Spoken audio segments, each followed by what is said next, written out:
For the love of God, drop a sub. We're so close to 200,000 subs. Thank you.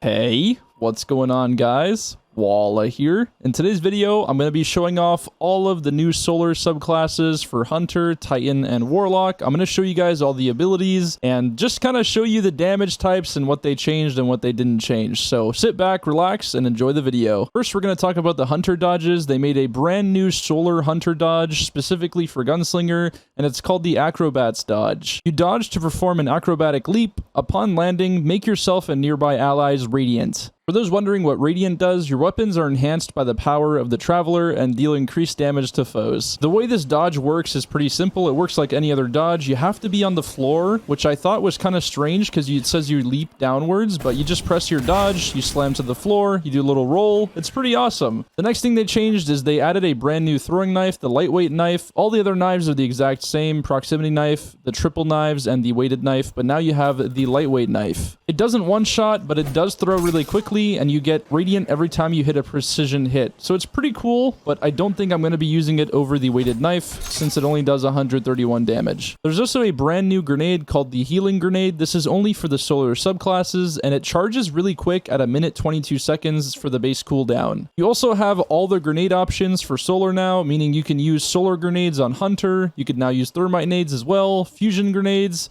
and firebolt grenades, which is pretty awesome.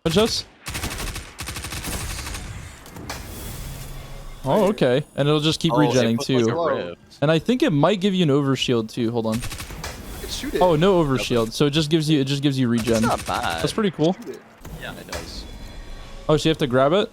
Yeah. Oh, okay. Next, we have the Hunter aspects. On your mark, precision final blows grant you and nearby allies increased weapon handling and reload speed for a short time, and it stacks up to 3 times. Activating your subclass ability immediately grants maximum stacks of on your mark, so that means you basically get Dragon Shadow every time you dodge. You get faster handling, and it's pretty cool. I don't know. I kind of feel bad for the people that main Dragon Shadow, because now you get it just on the subclass, so that's pretty nice. The next Hunter aspect we have is Knock 'em Down. Your solar supers are enhanced. Golden Gun Deadshot has increased duration. Golden Gun Marksman has increased damage resistance and duration. And Blade Barrage launches more projectiles. And while you're radiant, final blows with your equipped throwing knife fully refund your melee energy. Just to show you guys the way Blade Barrage looks like, because we all know how it's going to look like if you get increased duration for your Golden Gun. This is how it looks like when you have more projectiles. Looks pretty much the same, but it does say it buffs it, so I don't know.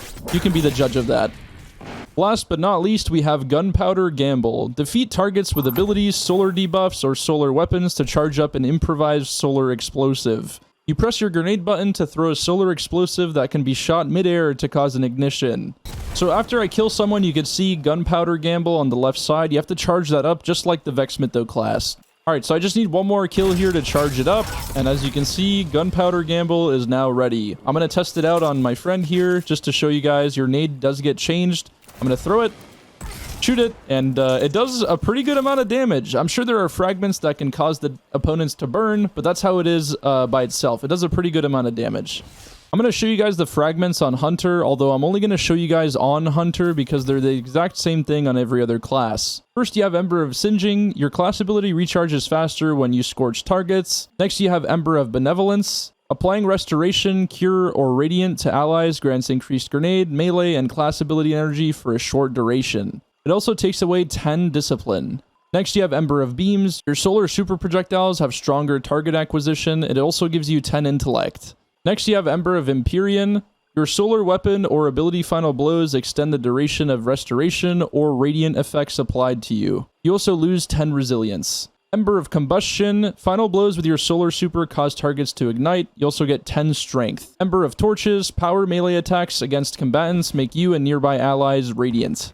Ember of Char. Your solar ignition spreads scorch to affected targets, and it also gives you 10 discipline. Ember of Tempering. Solar weapon final blows grant you and your allies increased recovery for a short duration. It also stacks up to 3 times. While Ember of Tempering is active, weapons have increased airborne effectiveness. You also lose 10 recovery for this. Ember of Blistering. Defeating targets with solar ignition grants grenade energy. Ember of Solace. Radiant and restoration effects applied to you have increased duration. Ember of Eruption. Your solar ignitions have have increased area of effect, and you also get 10 strength. Ember of Ashes, you apply more scorch stacks to targets. Ember of Wonder, rapidly defeating multiple targets with solar ignitions generates an orb of power. You also get 10 resilience. And the last one, Ember of Searing, defeating scorched targets grants melee energy and also gives you 10 recovery. And just to show you guys all of the hunter supers here, you can switch from Blade Barrage to Golden Gun Marksman and Golden Gun Deadshot. And that's going to be it for the Gunslinger class. Now we're on Dawnblade, and they changed a few things around, so let's get into it. First thing is Phoenix Dive. This is a pretty big change because you can no longer use a rift with it. You have to use either Phoenix Dive or a Healing Rift or Empowering Rift. So the way Phoenix Dive works now, you dive to the ground and create a burst of solar light that cures nearby allies. While Heat Rises is active, you gain Restoration while diving and scorch targets upon landing. I'm going to show you guys that right now. I'm going to proc Heat Rises and slam right to the floor, and as you guys can see, it hits them and does some damage. That's a pretty cool buff. I don't think it's better than a rift though. Next, we have the melees. It did get changed, but you can still use Celestial Fire if that's what you prefer. The new melee is called Incinerator Snap. You snap your fingers to create a fan of burning sparks that explodes and scorch targets. It charges a little faster than Celestial Fire, and it looks pretty cool. It also does burn your targets afterwards as well, and as you can see, it does a lot of damage. I'm pretty sure you could one-shot almost. As for the aspects on Warlock, you have 3 different ones. First, you have Icarus Dash. It does the exact same thing, and nothing changed for it. Next, you have Heat Rises. It does the exact same thing, and nothing changed for it. Although there are a few things that you want to pop Heat Rises for, as I showed you guys in the beginning. For Phoenix Dive, if you use Heat Rises, it does a little extra, but the way Heat Rises functions is the exact same way. Last but not least, you have Touch of Flame. Your healing, solar, firebolt, and fusion grenades have enhanced functionalities. Your healing grenade improves the strength of cure and restoration effects applied. Solar grenades increase linger duration periodically, emits blobs of lava around its perimeter. Firebolt grenades increase target search radius and maximum target count, and fusion grenades explode twice. Can it one-shot? Let's find out.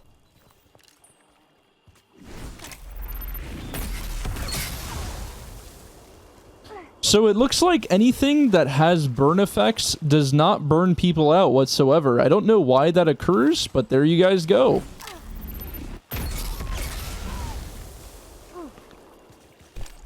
I'm gonna throw the solar grenades like up here, and then it'll start shooting out lava. All right, I'm gonna try the solar grenade now. If you guys want to stand there, let's see how it looks like. So lava starts falling. That's like a good amount of, it does 50 damage. Holy. Oh, there we go. It does a lot of damage. Yeah, so firebolts now will hit 3 people, unless it could hit 4, but if you have this specific fragment on, or aspect, it'll hit all 3 of you now. That's pretty cool. All right. More. All right. So if you have the aspect on, the healing grenade will do even more. It'll heal you even faster. Unfortunately for Dawnblade, you only have 2 super options, either Well of Radiance or Daybreak, and they actually changed Well of Radiance a little bit, so it no longer gives you an overshield. So just to show you guys how that looks like, you can have Icarus Dash and put a Well of Radiance down, but remember, you have no more overshield, so it's a lot easier to kill your opponents inside the Well of Radiance. Last but not least, we have the Sunbreaker. We have a few changes here, but nothing too crazy. The melees didn't change, the jumps didn't change, the barricades also did not change. First, you have Roaring Flames. Final blows with solar abilities or ignitions increase the damage of your solar abilities, so nothing new there. Soul Invictus. Solar ability final blows, Hammer of Soul impacts, and defeating scorched targets creates sunspots. Your abilities regenerate faster, and your super drains more slowly while standing in the sunspot. Nothing new there. Sunspots apply Scorch and deal damage to targets inside. Entering a sunspot applies Restoration. Nothing really new there either. The last one we have for Titan is called Consecration. While sliding, activate your charged melee ability to launch a wave of solar energy forwards, damaging and scorching targets in front of you as you leap into the air. While airborne, activate your charged melee again to slam to the ground and create a second larger wave of damaging solar energy. If the wave hits a scorched target, they ignite. So just to show you guys how that looks like, we're going to slide, jump, and then slam. And yeah, it could one-shot. Not too bad, not too shabby, I will say. Although I feel like there was the least amount of changes on Solar Titan. I don't know if you guys are going to be a fan of this or not, but this melee attack alone is going to be pretty interesting, just for the single fact that it can one-shot, and if you get Roaring Flames, it's going to be that much more powerful.